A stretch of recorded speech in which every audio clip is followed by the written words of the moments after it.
Amen. So you're there in 2 Samuel chapter 13, and this is definitely a rough passage or a rough story here, dealing with Tamar and dealing with Amnon. And just the backstory, obviously, in chapter 11, we see the grievous sin that David commits, where he commits adultery with Bathsheba, has Uriah killed.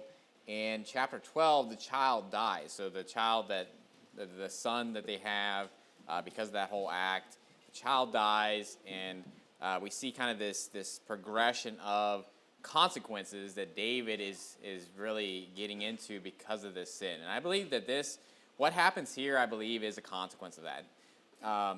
And meaning just the stuff that's happening with his family and all these different things. I believe these are dealing with the fourfold punishment.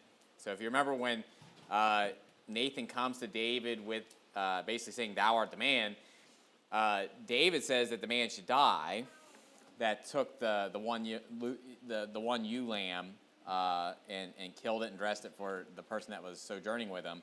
But he said that he shall pay him back fourfold.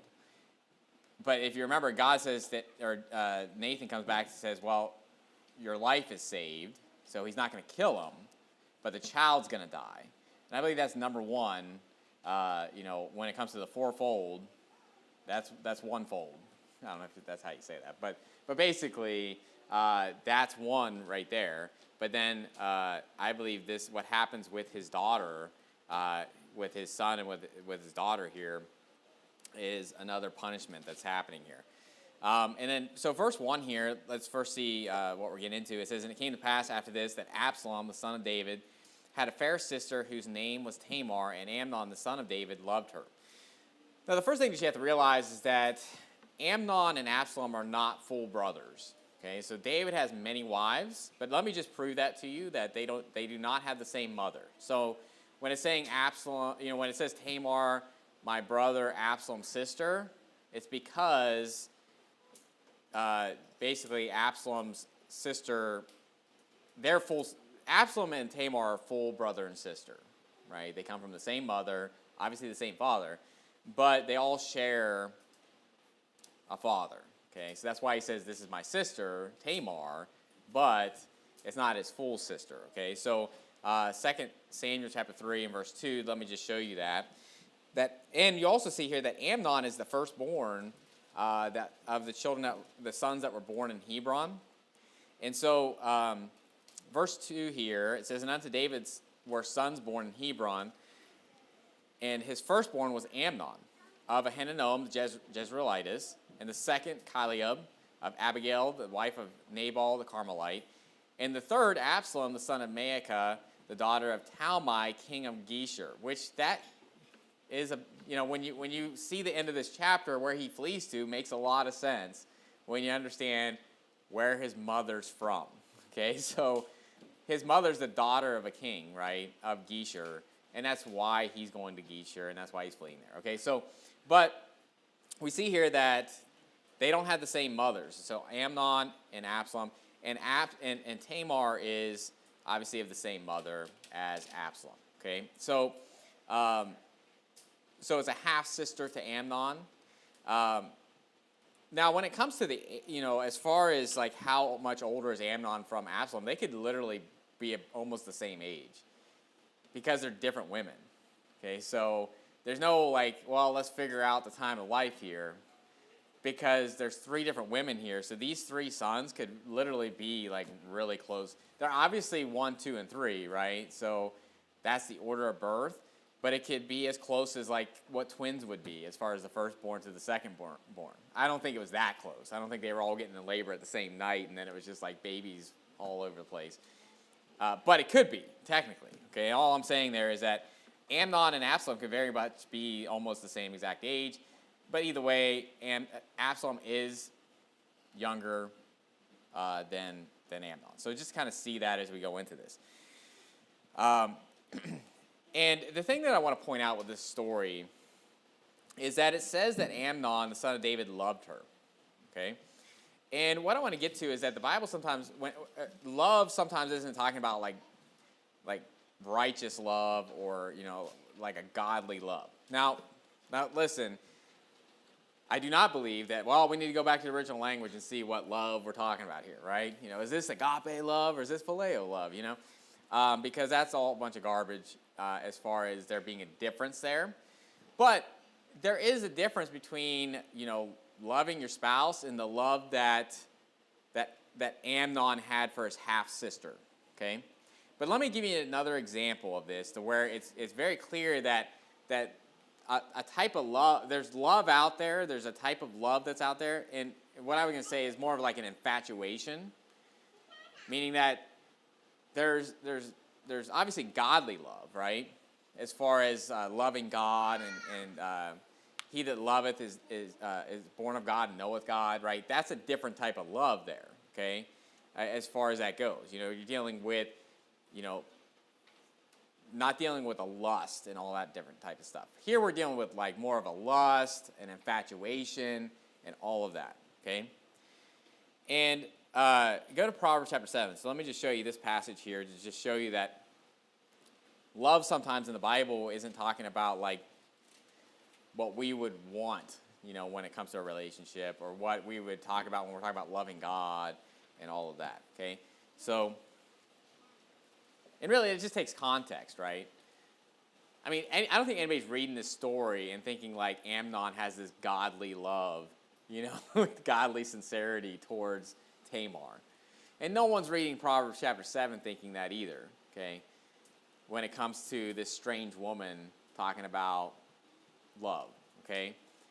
So context matters when it comes to that as far as what are we talking about here, okay? Just like coveting, right? Context matters because thou shalt not covet, but then it says covet earnestly the best gifts. So context matters as far as, is that desire a good desire or a bad desire? Because it talks about coveting as being desiring, don't covet your neighbor's wife, but don't desire your neighbor's wife. But it doesn't mean that you should never desire anything. No, obviously, there's good desire and there's bad desire. And listen, a love, if you love the ungodly, is that a good love? Right? Is that like a godly, sincere love that you should have? And so that being said is that's what we're dealing with here with Amnon and Tamar. But let me just show you this in Proverbs chapter 7, verse 6. It says, "For at the window of my house I looked through my casement and beheld among the simple ones, and I discerned among the youths a young man void of understanding. Passing through the street near her corner, he went the way to her house in the twilight, in the evening, in the black and dark night. And behold, there met him a woman with the attire of an harlot and subtle of heart. She is loud and stubborn, her feet abide not in her house. Now is she without, now in the streets, and lieth in wait at every corner. So she caught him and kissed him, and with an impudent face said unto him, I have peace offerings with me. This day have I paid my vows. Therefore came I forth to meet thee, diligently to seek thy face, and I have found thee. I have decked my bed with coverings of tapestry, with carved works, with fine linen of Egypt. I have perfumed my bed with myrrh, aloes, and cinnamon. Come, let us take our fill of love until the morning. Let us solace ourselves with loves. For the goodman is not at home. He is gone a long journey. He hath taken a bag of money with him and will come home at the day appointed. With her much fair speech she caused him to yield, and with the flattering of her lips she forced him." So in this case, you're kind of dealing with the woman forcing him. Obviously not physically forcing him, but it's more of a, obviously women, if a woman literally forces you, then, get to the gym. I don't know. But that being said, is that I just want to show you that in the Bible, sometimes when it's talking about love, it's not talking about necessarily a good type of love, okay? We're not talking about like God is love or the love of God and that type of thing, okay? It's more of an infatuation, like a desire, more of a lust that's going on there. And so you just need context. Obviously, in this context, you know what's going on here. You know that this isn't like a good type of love that you want to have. And what it really comes down to is those desires are good if it's in the right spot, right? If it's within a marriage and all of that. But obviously, outside of that, it's going to bring forth sin. So go back to 2 Samuel chapter 13 and verse 2. 2 Samuel chapter 13 and verse 2.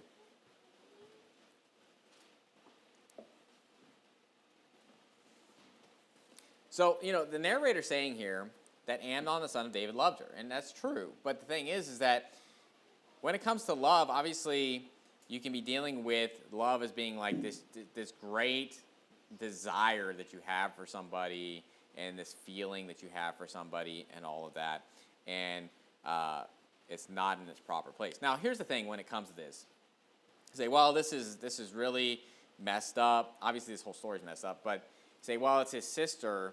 But what you have to understand is that at this point, it is wrong. Okay. Leviticus has laws against you basically marrying a half-sister, half-brother, that type of thing, okay? Now, before the Levitical law and the Moses and the law, what you have to understand is that that was going on, and actually, if you go all the way back to Adam and Eve, if it goes back to Adam and Eve, then they had to have married siblings and all that. But there comes a point where things change. And when after the flood, I believe that I personally believe that that people are not to just live on a vegetarian type of diet. Okay? Though it was supposed to be like that from the beginning, after the fall of man, there came a point where you need more protein. Okay? And meat is how you're going to get that protein. Certain animals will get to that point where they can no longer have a vegetarian diet. They have to have meat, and they've just kind of adapted to that. And when it comes to the gene pool, there came a point, and I believe when you're dealing with Moses and the law, where it's like you're not to marry somebody or be with somebody that's that close of kin. Okay?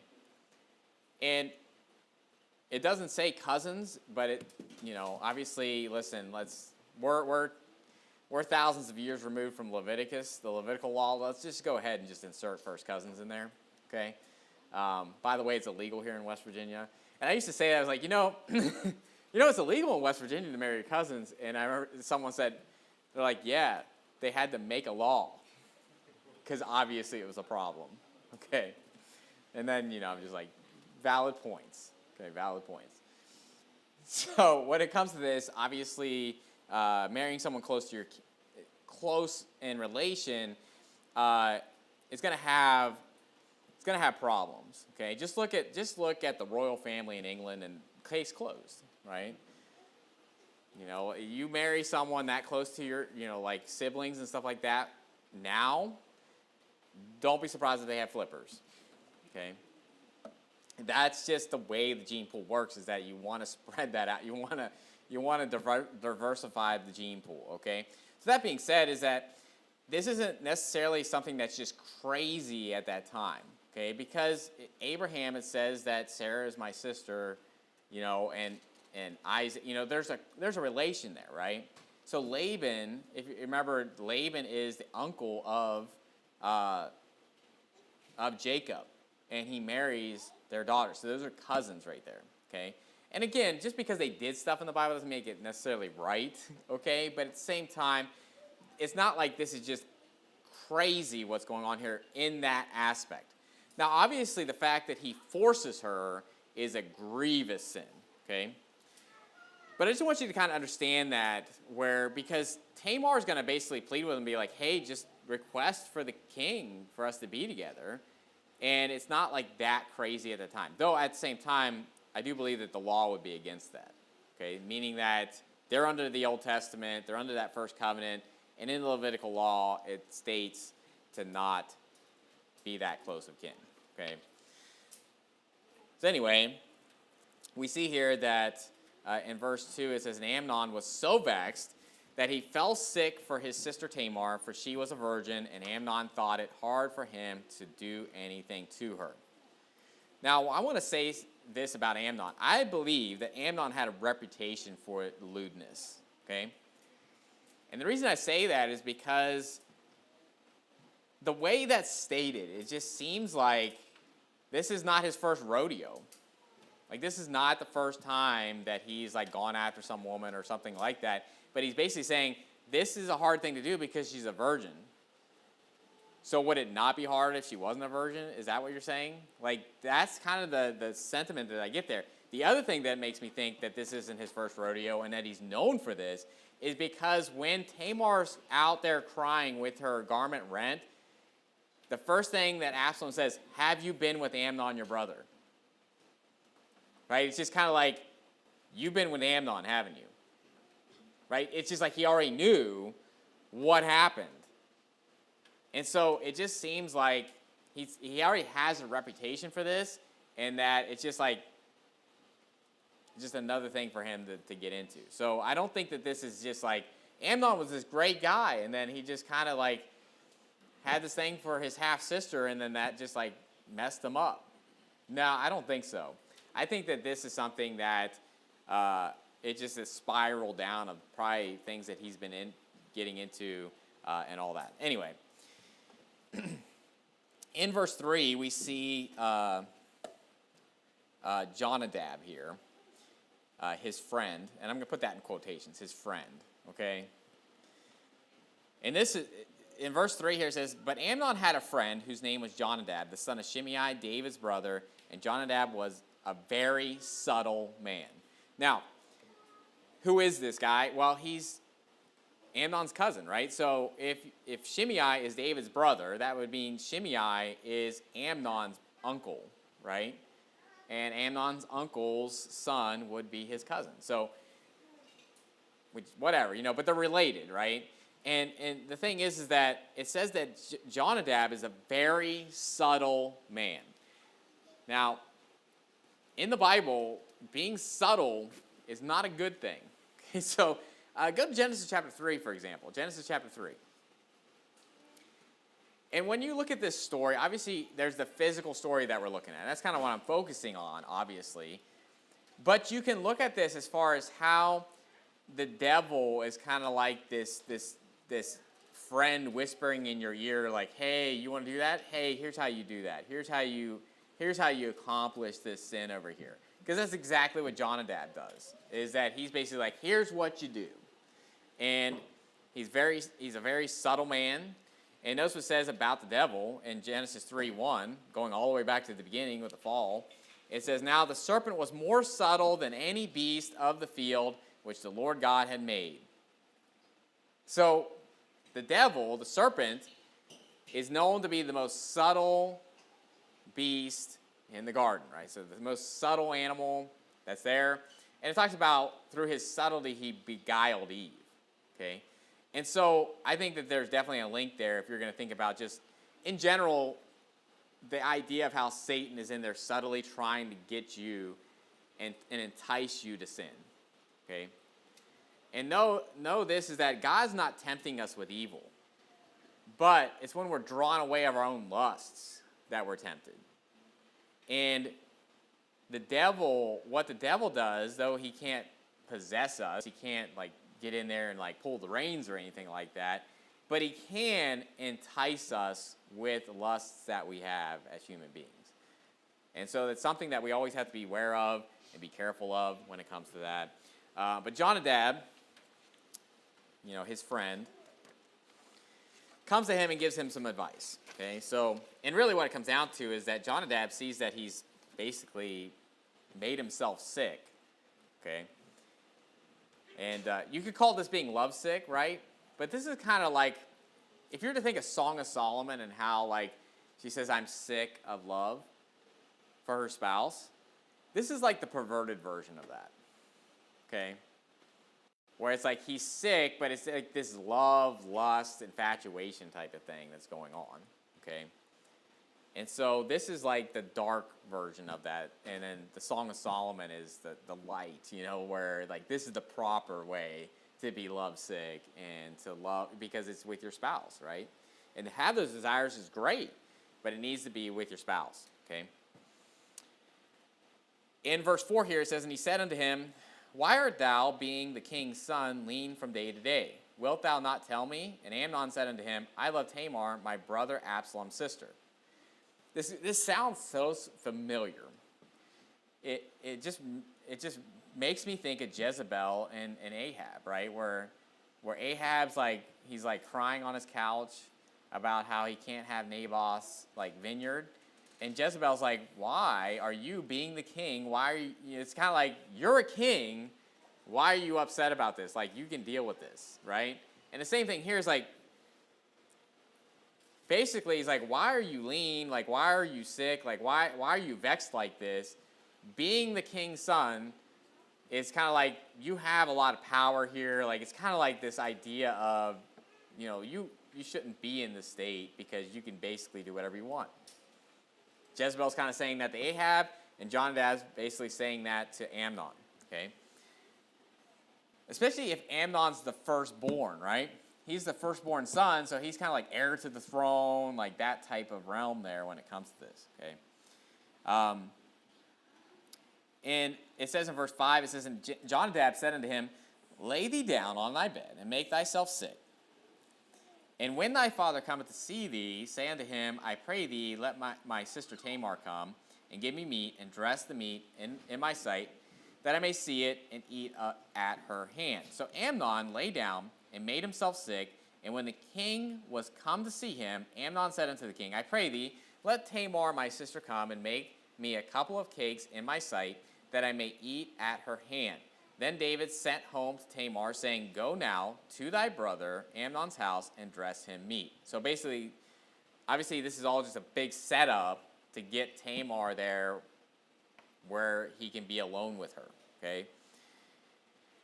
So he does this, and the king, David calls for Tamar to go basically make cakes for Amnon. Verse 8 here, it says, so Tamar went to her brother Amnon's house, and he was laid down, and she took flour and kneaded it, and made cakes in his sight, and did bake the cakes. Now, in one place it talks about making meat. What you have to understand is that in the Bible, sometimes meat is talking about just like food in general. When it talks about like the meat offering is actually cakes baking in the frying pan, right? It's like that's what we're dealing with there. So when you see that kind of used there, it's like, well, I thought she was going to be like making him a ham sandwich or something like that.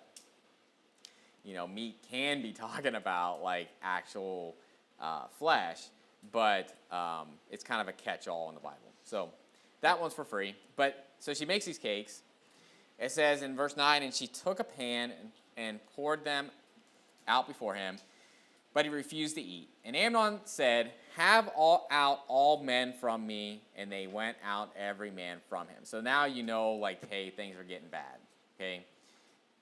And listen, young ones, this is why it's never good to be alone with someone of the opposite gender like that in a place like that, okay? Whether you're dating, whether you're, that type of situation, even if it's not like this extreme situation where you're dealing with someone being forced, think of Joseph in the Bible, that he went into the house, no one else was in there.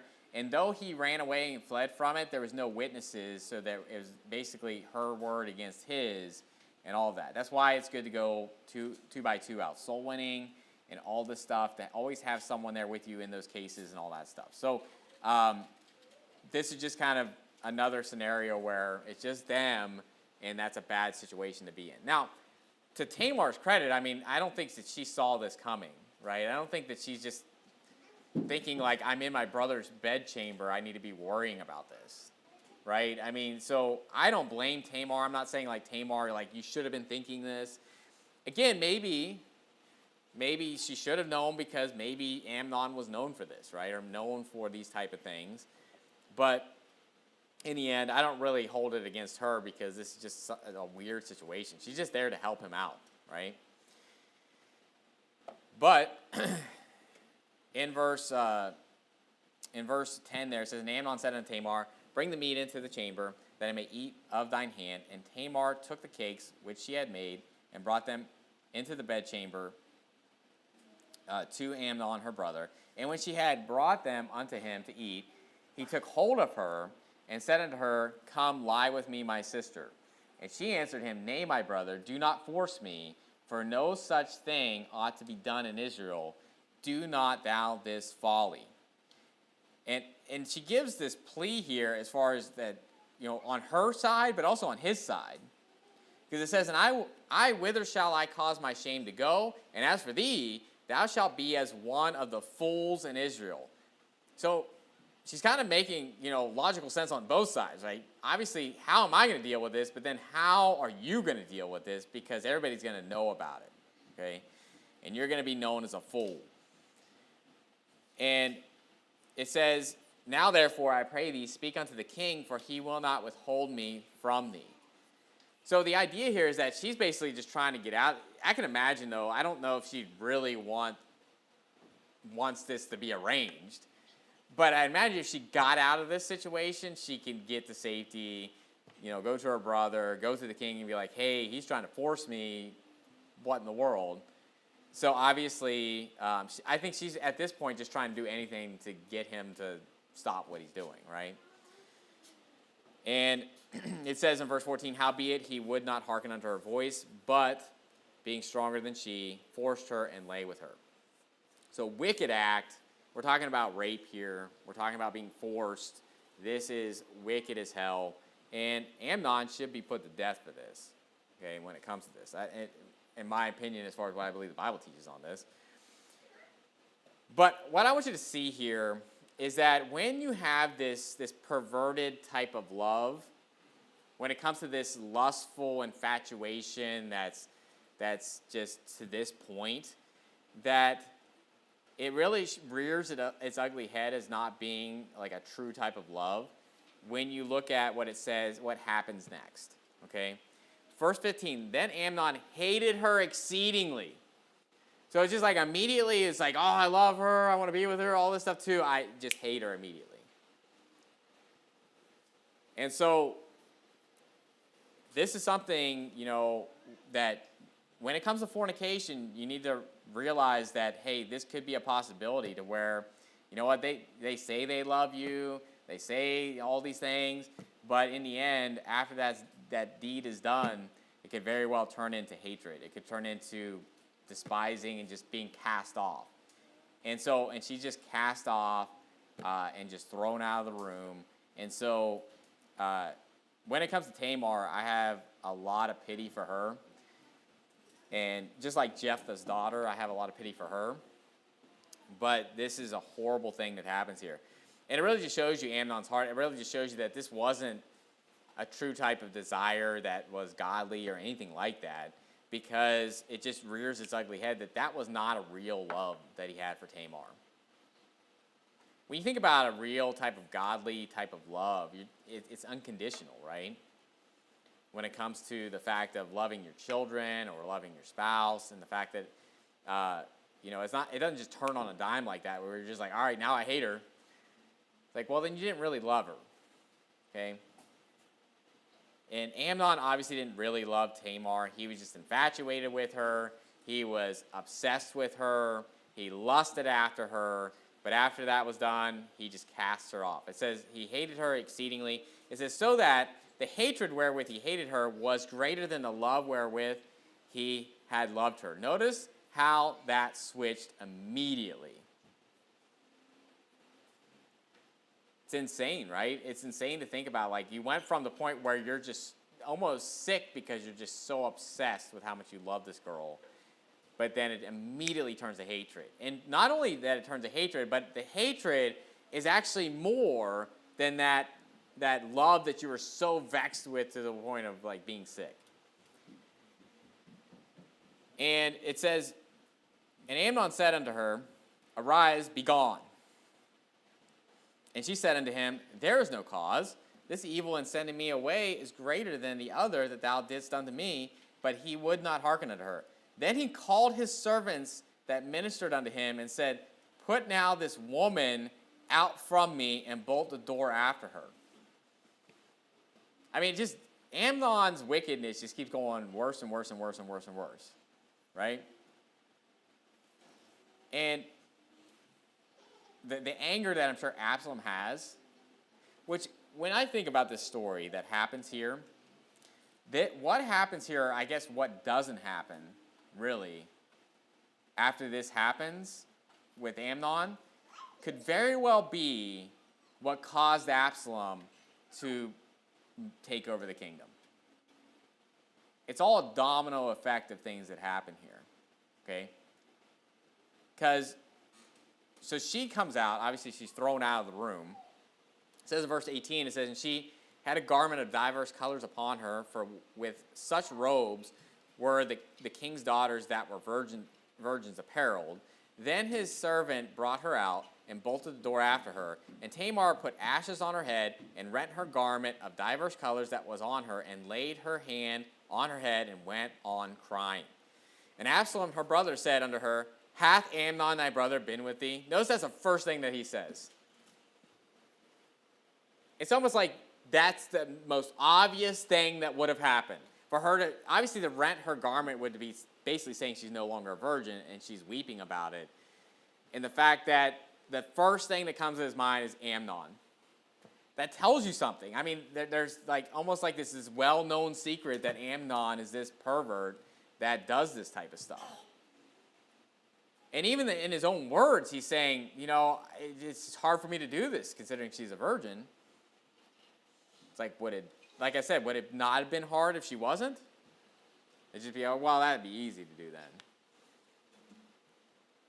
So he says, Hath Amnon thy brother been with thee? But hold now thy peace, my sister. He is thy brother. Regard not this thing. So Tamar remained desolate in her brother Absalom's house. And here's the thing I have to say with this. I believe what Absalom says to her is exactly what I would say to somebody that was forced, that was raped, is that don't regard that as if that's anything. Now, obviously, I'm not saying you're not going to remember it or anything like that, but women will have this guilty conscience because of the act that was done to them as if, like, they did something wrong. Does that make sense? Like, Tamar didn't do anything wrong in this situation. She's the victim. And basically, in those cases, listen, it's all their sin. It's their problem. You should have zero guilt when it comes to that. I'm not saying you're not going to have trauma. I'm not saying you're going to forget about it or anything like that. But the idea here is that you should have zero guilt. There should be zero blame put upon you. There is nothing that Tamar should be regarding this. And that's what Absalom is saying. He's like, don't regard this.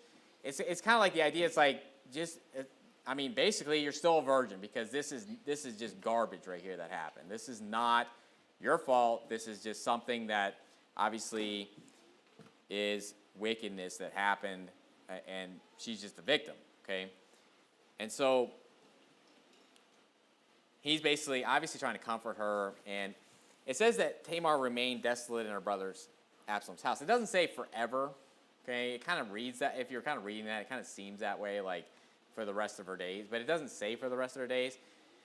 It could just very well be for a time being that she's just living in her brother's house desolate, you know. But it could be that she just basically stayed desolate and she never got married and never had kids and all of that because of this act.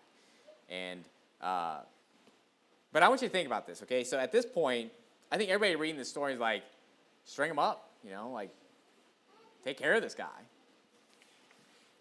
But that's not what happens. It doesn't mean David was happy about this, right? I mean, obviously it gets found out. Verse 21, it says, But when King David heard of all these things, he was very wroth. Oh, he's really angry. But nothing was done, okay? And to me, this is probably a start of a tipping point with Absalom. And I'm not here to defend Absalom and what he did, okay? But, I mean, we're talking years out from where the coup happens. And, you know, this could very well be, if this didn't happen, okay? If this didn't happen, maybe, or if David would have taken care of it in the right way and gotten due justice against Amnon, then maybe that would have nipped it in the bud with Absalom and be like, okay, justice has been done. Okay, let's move on. But what's Absalom say here? And Absalom's very wise in what he does here, okay? It says in verse 22, it says, And Absalom spake unto his brother Amnon neither good nor bad. For Absalom hated Amnon because he had forced his sister Tamar, which obviously that would be all of us, right? So he doesn't say good or bad because he doesn't want to basically set up this like, oh, Absalom wants to kill Amnon, we better keep him away from him, right? And it's going to be 2 years before he ends up doing anything. Okay, so he lets that linger, lets that just kind of like everything just calmed down to where people are probably just thinking like, oh, okay, it's all settled. It's not, nothing going on there, right? But when it comes to this, Amnon, I believe, should have been put to death for this. Go to Deuteronomy chapter 22. Deuteronomy chapter 22. Let me just show you what the law says here. Now, this specific case, the law doesn't really necessarily say specifically, but because what I'm going to show you is that what it's talking about is someone that's betrothed, right? Which we're more so talking about like an engagement, like someone's engaged to be married. But I believe that this would count for someone that's not engaged, okay, as well. Okay, but at the same time, I just want to show you this, and that's why I'm saying my opinion, what I believe, is that if someone is raped, whether they're betrothed or not, I think that is something that, would get the death penalty. And verse 25 here, it says, "But if a man find a betrothed damsel in the field, and the man force her and lie with her, then the man only that lay with her shall die." Okay? It says, "But unto the damsel thou shalt do nothing. There is in the damsel no sin worthy of death. For as when a man riseth against his neighbor and slayeth him, even so is this matter." So notice that the forcing, this act of rape, that's the modern vernacular, right, is likened unto murder, which is why it gets the death penalty. Okay? It says, "For he found her in the field, and the betrothed damsel cried, and there was none to save her." Now, if a man find a damsel that is a virgin, which is not betrothed, and lay hold on her and lie with her, and they be found. Now, some would say, well, this is forcing, okay? Because then it says, "Then the man that lay with her shall give unto the damsel's father 50 shekels of silver, and she shall be his wife." But go to Exodus chapter 22, because this isn't talking about forcing. Laying hold on somebody and forcing them is two different things. Because it says that he laid hold on Tamar before it ever says he forced her. Does that make sense? He laid hold on her and said, "Lie with me." But at that point, like, he hadn't forced her yet. Okay, because then it goes on to say that him being stronger forced her. But notice what it says in a parallel commandment, or parallel judgment, I guess you would say here. In Exodus 22 and verse 16, it says, "And if a man entice a maid that is not betrothed and lie with her, he shall surely endow her to be his wife." So enticing her, laying hold on her, enticing her is different than forcing the person. Okay? So you have two different things going on there. One is more just it's fornication. I don't say just, but obviously fornication with consenting adults is not as grievous as forcing somebody. Okay? Does that make sense? Like forcing somebody in rape, that is a capital crime. Whereas fornication isn't a capital crime. In this case, the punishment would be he needs to pay the dowry and he needs to marry this girl. Deuteronomy just goes a little further with that and says, well, but if the father refuses to give her unto him, then he pays the dowry, right? So either way, he's paying as if he's marrying this girl, okay? But it does give that caveat. It's kind of like if that happens and it's like some derelict and the father's just like, no, not happening, but you're going to pay me anyway, right? That's kind of what's going on there. So like I said, it's kind of like this situation where you have someone being forced that's betrothed and then you have someone being enticed. This one's kind of, they're being forced but they're not betrothed. You can maybe make the argument that she's like prepared to be betrothed, but I would say that it would be the forced is death penalty, right? It's just that it's a little more specific on the case here, okay? You could disagree with me on that, but that's where I stand on that. I don't think you have to be betrothed for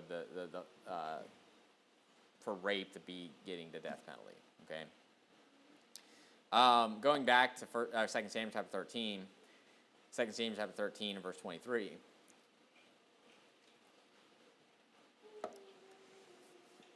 So Absalom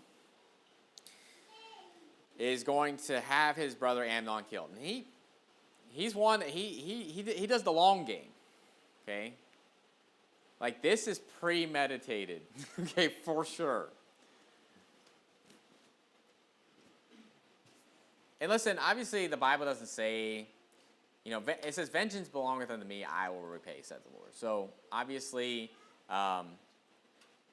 vengeance belongeth unto the Lord, all of that. But I'll say this, if someone were found like getting forced, like, and you found them in the act of doing that, that person's probably going to die. And if it ever happened to a child, that person will die. Let me just state that. If I ever saw a child getting molested, the person doing it will die. And so that's just facts. That's just what's going to happen. But, obviously with the rape thing, definitely a possibility there too that's going to happen. Because when you're in the act of something happening, does that make sense? Like there's a difference between like after everything is settled and now you're dealing with the judgment of the law and like that going on.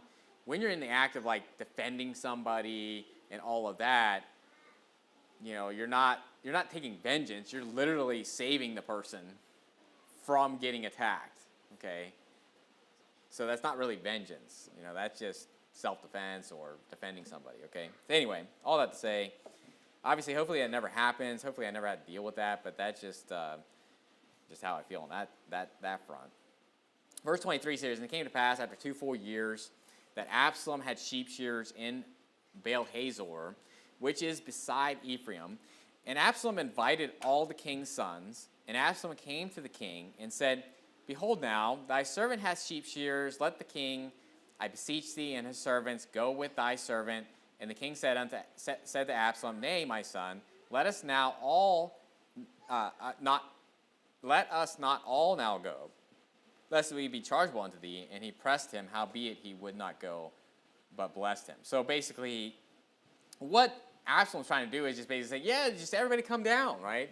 To not make it obvious of what getting Amnon to go, okay? And David's basically like, well, let's not all go, or you're basically going to, you're going to pay us wages to go down here for you and all this stuff. So it's kind of like this idea that you're going to have to like start paying people at that point if you're taking everybody with you. But it says in verse 26, "Then said Absalom, If not, I pray thee, let my brother Amnon go with us." So notice that he says Amnon specifically. And notice what David said. And the king said unto him, "Why should he go with thee?" So you can imagine that. I mean, David's not an idiot. Okay, David's a very wise man, obviously. He's a man after God's own heart. He's got a lot of wisdom. And even though like Absalom didn't say anything good or bad about the whole situation, it's been 2 years, he knows that's his sister that he defiled. Like he didn't forget. I'm sure he didn't forget about that or anything like that. So in his mind, he's probably in the back of his mind thinking like, why does he want Amnon to go with him, right? I'm sure they don't hang out and they're just buddy throughout these 2 years, right? But then he goes on to say basically all the sons are going to go. It says, "But Absalom pressed him." I'm sorry. But Absalom pressed him that he let Amnon and all the king's sons go with him. Now Absalom had commanded his servants, saying, "Mark ye now, when Amnon's heart is merry with wine, and when I say unto you, Smite Amnon, then kill him. Fear not, have not I commanded you? Be courageous and be valiant." And the servants of Absalom did unto Amnon, and as Absalom had commanded. Then all the king's sons arose, and every man gat him up upon his mule and fled. So basically, he doesn't physically do it himself. He has his servants do it. But he basically had this whole plan set out to do this. And I believe this plan was known by Jonadab, because Jonadab's going to basically say, like, no, it's only Amnon that dies. Because the next thing that happens here is this false report comes out. And this is just like, there's nothing new under the sun. This is like CNN right here. MSNBC, Fox News, like all the major, news outlets. This is what they do. Like they don't know what they're talking about, and they just start blurting out stuff that's false. Verse 30 here, it says, "And it came to pass, while they were in the way, that tidings came to David, saying, Absalom hath slain all the king's sons, and there is not one of them left. Then the king arose and tare his garments and lay on the earth, and all his servants stood by with their clothes rent." You know what this reminds me of? Years ago, there was I forget what his name is because I knew him back in the day. Oh man, I'm forgetting his name. But basically, there was an Obama rally out in Arizona, and this gentleman, went to this rally, and CNN covers this because he brought an AR-15 with him to the rally, or it was like some kind of speaking event or whatever. And CNN basically didn't show the guy's face or anything like that, and just basically talked about how this white supremacy person came to Obama's rally with an AR-15 on their back, except for the guy's black. And I wish I could remember his name, but it's been years. I'm talking 2000. When was that? 2010. What is it? Is it? And when was that? That was was it that far back? Good night. It had to be. Anyway, either way, I just remember, because I knew him, and I knew the whole situation, and I was looking at him talk about having everything wrong, right? Is the fact that anytime I've ever known somebody that's been on the news, the major news, the facts are always wrong, which then makes you think what news story is ever right then? So you just have to almost just assume everything that's coming out of their mouth is false, or it's sprinkled with falsehoods to where at that point it's all a lie. And this just makes me think of listen, there's nothing new under the sun. There's always false tidings that are going out there that are basically giving false information, and so you really have to check your sources here. And David is in this immense mourning because he thinks all his sons have died. And so at this point, he's obviously in mourning. But in verse 32 here, Jonadab, the friend of Amnon, okay, it says, Jonadab, the son of Shimei, David's brother, answered and said, let not my Lord suppose that they have slain all the young men, the king's sons, for Amnon only is dead. So, man, it sounds like a great friend there. It's don't worry about it. It's only Amnon. It's only Amnon. He's the only one that died. It's what a great friend. What a great cousin right there. It says, for by the appointment of Absalom, this hath been determined from the day that he forced his sister Tamar. Now remember, this Jonadab is a very subtle guy, right? So very well, he could have been in the, Absalom's telling him his, plans and all these different things. Who knows? How did he know that this was going on? Right? So it says, now therefore, let not my lord the king take the thing to his heart to think that all the king's sons are dead, for Amnon only is dead. And I can only, every time I read this, I'm just man, what a great friend. When you die, do you want your friend to be don't worry about it, it's only so-and-so, right? Be if I die and Brother Dave's just don't worry about it, it's just Jason. It's only Jason that died, don't worry about that. Don't take it to heart to think that everybody died. It's just Jason. What? That'd be horrible, right? So, but what is it? Birds of a feather flock together kind of thing. I mean, Amnon wasn't exactly a great guy. So the fact that him and this guy, Jonadab, were good friends just kind of works out. So in verse 34 here, Absalom's going to flee. Verse 34 says, but Absalom fled. And then it says, and the young man that kept the watch lifted up his eyes and looked, and behold, there came much people by the way of the hillside behind him. And Jonadab said unto the king, behold, the king's sons come, as thy servant said, so it is. So at this point, he's actually seeing his sons. And because you can imagine, King David's well, which one do I believe, right? Do I believe this Jonadab guy, or do I believe, this other report that I got? But obviously, when he sees his sons, I'm sure he's more relieved there. And it says, and it came to pass, as soon as he had made an end of speaking, that behold, the king's sons came and lifted up their voice and wept. And the king also and all his servants wept very sore. But Absalom fled and went to Talmai, the son of Ammihud, king of Geshur. Sound reasonable? when you understand who his mother is, right? And David mourned for his son every day. So Absalom fled and went to Geshur and was there 3 years. Okay, so from the time that, well, and he's going to end up coming back, and we're going to get into that story, Lord willing, next week. But after 3 years, and during that time, David's heart does turn to Absalom as far as missing him and wanting to see him as well.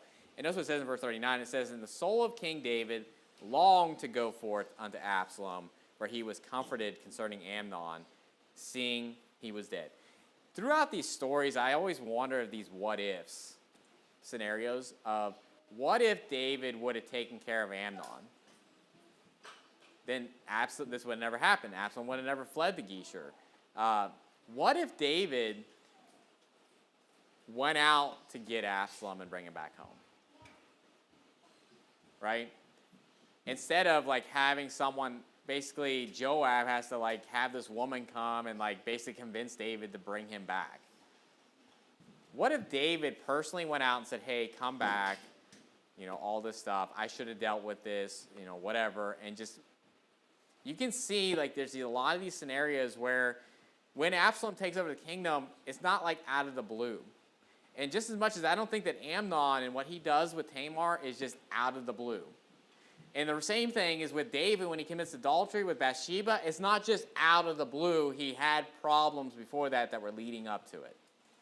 Okay? And sometimes, obviously, when we're reading, a lot of times we're not seeing all that, maybe necessarily. But just as you read it, you kind of just wonder, what if he did that? Especially when it says his soul longed to go forth unto Absalom, but he didn't. And so, and I think this gets all into, obviously, the downfall of, or the consequences that David has because of what he does with Bathsheba. And just think about the consequences that sin had on his family. I mean, think about it. I'll just kind of end with this. If David hadn't committed that act, then he wouldn't have done something that was technically worthy of death, right? Maybe he would have had more boldness to carry out the death penalty on someone that committed an act like that. That makes sense? Because if you think about it, David may be thinking hey, I did something that was worthy of death, and therefore he probably didn't feel worthy to make that judgment. Because you imagine they'd be well, you did that. Now you're going to put this guy to death that did this over here? Because Amnon didn't kill anybody, right? Because David commits adultery and then has people killed because of it to cover it up. And so it just all kind of snowballs into the effect of what sin does, and it pigeonholes yourself to where you end up just going even further and further and further and making mistake after mistake after mistake, and how it just affects his family. And so that's probably the saddest part. The saddest part of this whole story is Tamar. I mean, she's just an innocent bystander that was baking cakes for her sick brother, and then this happened. But I believe it started with her father and his infidelity. So, not a bright note to end the chapter on, but this isn't exactly a bright, happy chapter. So, but it is what it is. And so, Lord willing, next week we'll get into chapter 14. But enjoying going through the book of 2 Samuel. Let's end with a word of prayer. Dear Heavenly Father, we thank you for today. Thank you for your word. And just pray that you help us learn from these passages. Help us to learn from the mistakes of those in the Bible. And Lord, help us to live righteous lives, Lord, so that we don't have to pass on consequences down to our children or to friends or family or anything like that, Lord. Pray that you'd help us to live for you. Help us to again, learn from these examples. And Lord, we love you and pray also in Jesus Christ's name. Amen.